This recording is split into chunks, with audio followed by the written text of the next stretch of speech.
बहुत बहुत स्वागत है बच्चों। आप लोग की भौतिक विज्ञान की पढ़ाई अच्छे से चल रही होगी। हम लोग का टॉपिक आज का सेल का आंतरिक प्रतिरोध स्मॉल आर, विद्युत वाहक बल कैपिटल ई तथा टर्मिनल विभवांतर वी, इसके विषय में हम लोग समझेंगे कि कोई भी सेल कैसे कार्य करता है, कैसे वो विभवांतर उसके जो कैथोड है उनके स्वरूप उत्पन्न होता है और वो किस प्रकार से किसी भी परिपथ में वैद्युत धारा प्रवाहित करता है। तो बच्चों आप ध्यान देंगे कि यहाँ पर ये कोई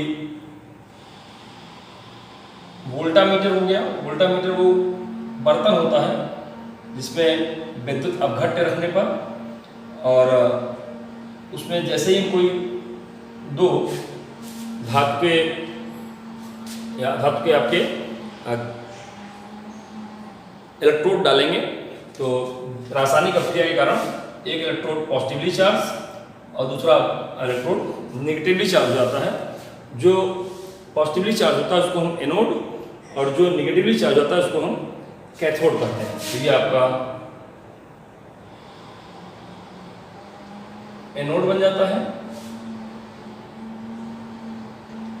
ये आपका कैथोड बन जाता है और उनके बीच में विभवांतर उत्पन्न हो जाता है। इसको हम किसी वोल्ट मीटर की मदद से हम नाप सकते हैं। तो इसका सेल का जो ये स्ट्रक्चर है, इसका जो सिंबल होता है वो ऐसे दिखाया जाता है। ये आपका सेल है और कई सारे सेलों को अगर हम जोड़ दें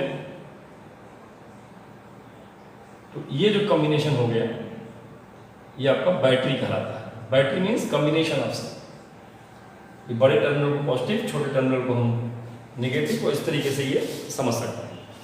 किसी भी सर्किट में सेल का प्रयोग किया जाता है। ये की लगा दिया है, जब चाहेंगे सेल को ऑन करेंगे, जब चाहेंगे ऑफ करेंगे। चलिए अभी देखते हैं इसको। आगे यहाँ पर एक वोल्ट मीटर लगा दिया मैंने, जिससे हम लोग इसके सिरों के विभवांतर को नापेंगे। यहाँ देखिए प्रतिरोध दिखा रहे हैं स्मॉल आर, क्योंकि इस सेल में जब करंट फ्लो करेगी, जब भी करंट यहाँ फ्लो करेगी तो इसके अंदर करंट फ्लो करने पर इस जो इलेक्ट्रोलाइट्स है आपका, जो विद्युत अपघट्य है, यह भी एक प्रकार का प्रतिरोध उत्पन्न करेगा। और जो सेल के अंदर प्रतिरोध उत्पन्न होता है इसे हम आंतरिक प्रतिरोध स्मॉल आर से निरूपित करते हैं। कौन सा आंतरिक प्रतिरोध? तो इलेक्ट्रोड्स के आयन आपस में टकरा करके प्रतिरोध उत्पन्न करते हैं धारा के मार्ग में, उसे हम आंतरिक प्रतिरोध कहते हैं। बहरहाल यहाँ पर ये एक वायु प्रतिरोध नापने के लिए ये व्यवस्था है आपकी। ये आर यहाँ लगा दिया गया, ये अमीटर लगा दिया गया। और अब आपको समझ में आ रहा होगा कि इस सर्किट में अगर हम इस की को ऑन करेंगे तो क्या होगा, ऑन नहीं करेंगे तो क्या होगा। तो ये आपकी सर्किट बन तैयार हो गई है। इस सेल का विद्युत वाहक बल ई है। विद्युत वाहक बल ई का क्या मतलब हुआ? तो आइए एक एक चीज़ों को हम लोग बारी बारी समझना शुरू करते हैं। पहला टॉपिक बताऊंगा मैं सेल का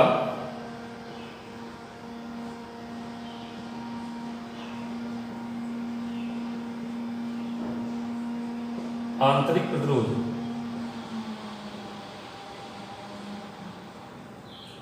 स्मॉल परिपथ में वैद्युत धारा प्रवाहित होने पर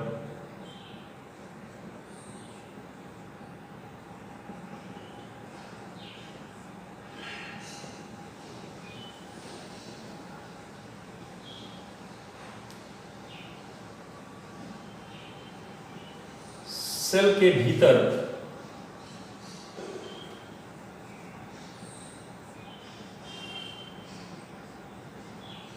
वैद्युत अपघट्य द्वारा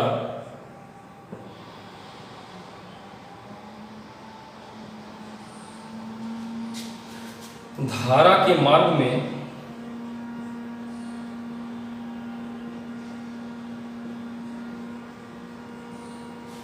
आरोपित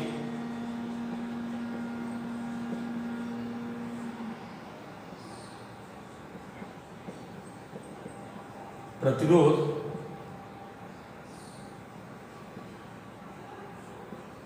सेल का आंतरिक प्रतिरोध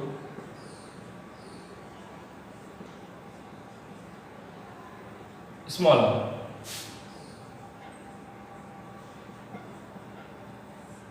कहलाता है। प्रतिरोधी है, इसका मात्रक, क्योंकि सामान्य रूप से प्रतिरोधी है तो इसका मात्रक ओम।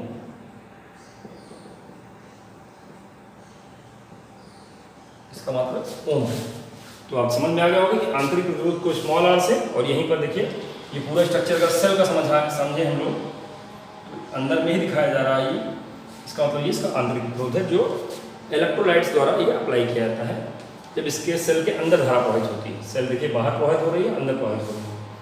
अंदर जब प्रवाहित होती है तो इसके द्वारा जो आरोपित प्रतिरोध होता है उस सेल का आंतरिक प्रतिरोध स्मॉल आर कहलाता है। आइए हम लोग जाने वैद्युत वाहक बल क्या होता है।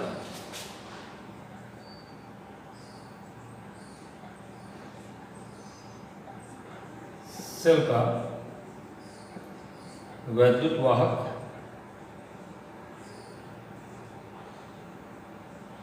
बल कैपिटल ई, जब सेल से कोई धारा नहीं प्राप्त की जाती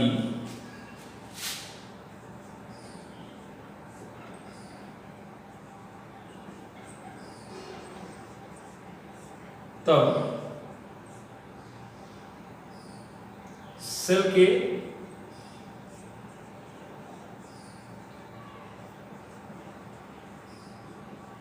इलेक्ट्रोडों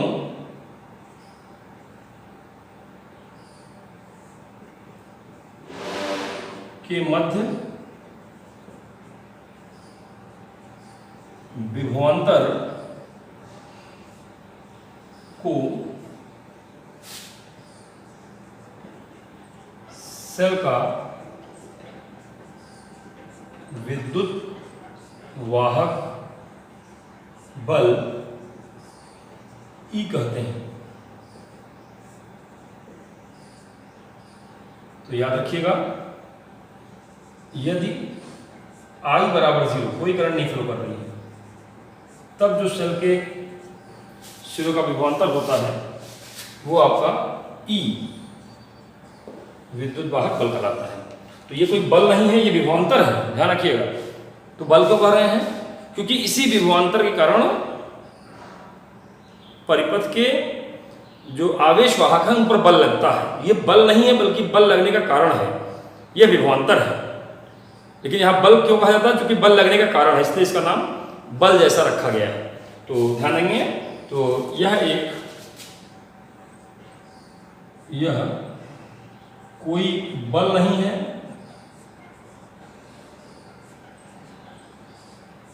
बल्कि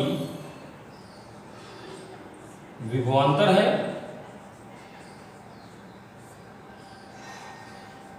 इसका मात्रक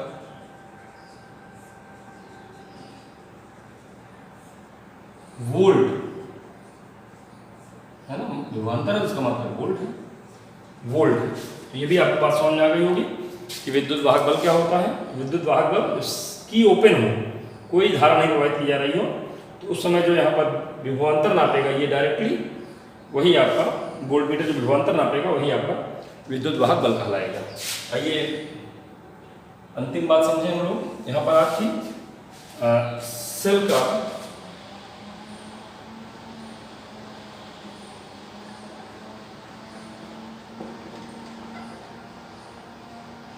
टर्मिनल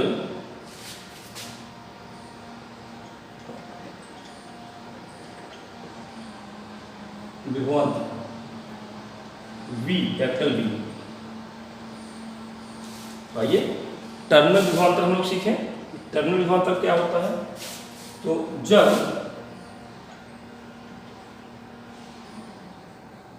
सेल से वैद्युत धारा प्राप्त की जाती है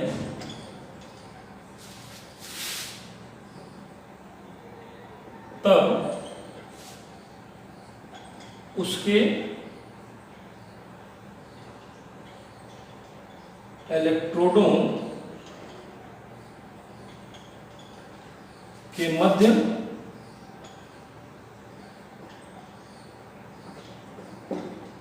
विभवांतर को सेल का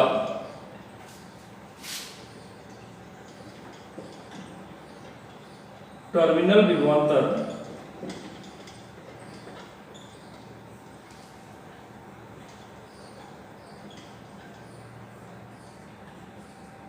कहते हैं। अब ध्यान देंगे अगर यहाँ पर हम इसकी को फिर से बना लेते हैं सर्किट के बाद समझने के लिए। देखिए इंटरनल रेजिस्टेंस हो गया स्मॉल आर, ये ई, ये वोल्ट मीटर हो गया, ये रेजिस्टेंस आर हो गया, यहाँ एक एमीटर लगा दीजिए जो करंट नाप सके। जैसे कि हम क्लोज करेंगे तो यहाँ धारा प्रवाहित होना शुरू हो जाएगी और धारा आई इस तरीके से ये सर्किट में प्रवाहित होगी। आई रेजिस्टेंस ये आर है। अब यहाँ पर यदि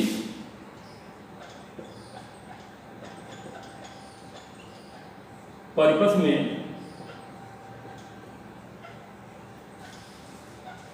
वैद्युत धारा आई प्रवाहित हो रही हो तब V की वैल्यू क्या आ जाएगी? टोटल यहाँ देखिए E विभवांतर था, अब इसमें से अगर I धारा प्रवाहित होगी तो अंदर लॉस हो जाएगा।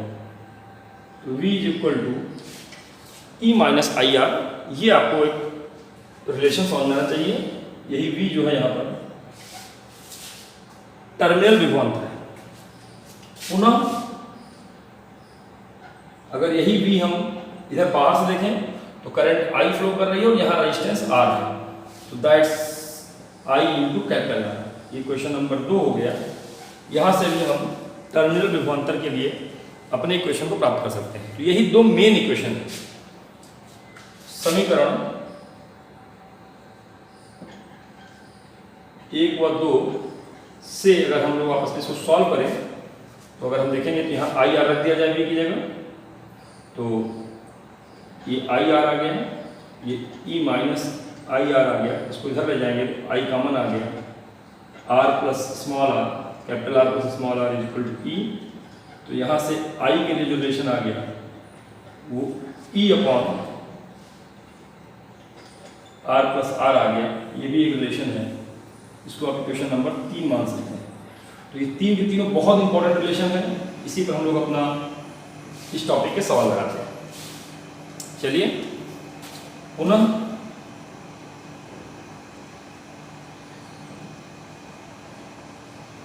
समीकरण 3 व 1 से, सॉरी 2 से अगर ये I की वैल्यू यहाँ रख दिया जाए तो V is equal to I की जगह आ गया E R plus R into capital R, into capital R। इधर देखिए ये I की जगह दिया गया, तो ये small r plus capital R इधर आ गया और ये E by V into R आ गया। अब R अगर इधर चला जाएगा और घटेगा तो it's implies that small r is equal to E by V minus 1 और ये R जाएगा तो R कॉमन आ जाएगा इंटू कैपिटल R। एक ये भी रिलेशन है जो आंतरिक प्रतिरोध का संबंध बताता है। तो इन सारे फार्मूलों से हम तमाम सारे चीज़ों की गणना करेंगे जो चीज़ हमको नहीं मालूम रहेगी। कुछ चीज़ें ज्ञात रहेंगी, कुछ चीज़ें अज्ञात रहेंगी। इस तरीके से आपको सेल का आंतरिक प्रतिरोध क्या होता है, विद्युत वाहक बल क्या है ना। सेल का आंतरिक प्रतिरोध, विद्युत वाहक बल, मैंने बताया कि बल नहीं है बल्कि विभवांतर है, इसका मतलब वोल्ट है। यहाँ पर ये विभवांतर लिखा ही है, कब, जब धारा प्रवाहित हो रही हो। यहाँ पर आप देखेंगे कि V की value always less than E होती है, क्योंकि I कुछ न कुछ रहेगी। अगर I नहीं रहेगी तब V is equal to E। यही तो आपका विद्युत वाहक बल था। तो ये सारी बातें आपको समझाई हैं, उम्मीद अच्छे से समझ में आई होगी। अभ्यास करिए, बहुत इंपॉर्टेंट है, खूब सारे सवाल पूछे जाते हैं। और उम्मीद है कि आप लगाएंगे और जो समस्या होगी हमें ज़रूर कमेंट करके बताएंगे। Good luck.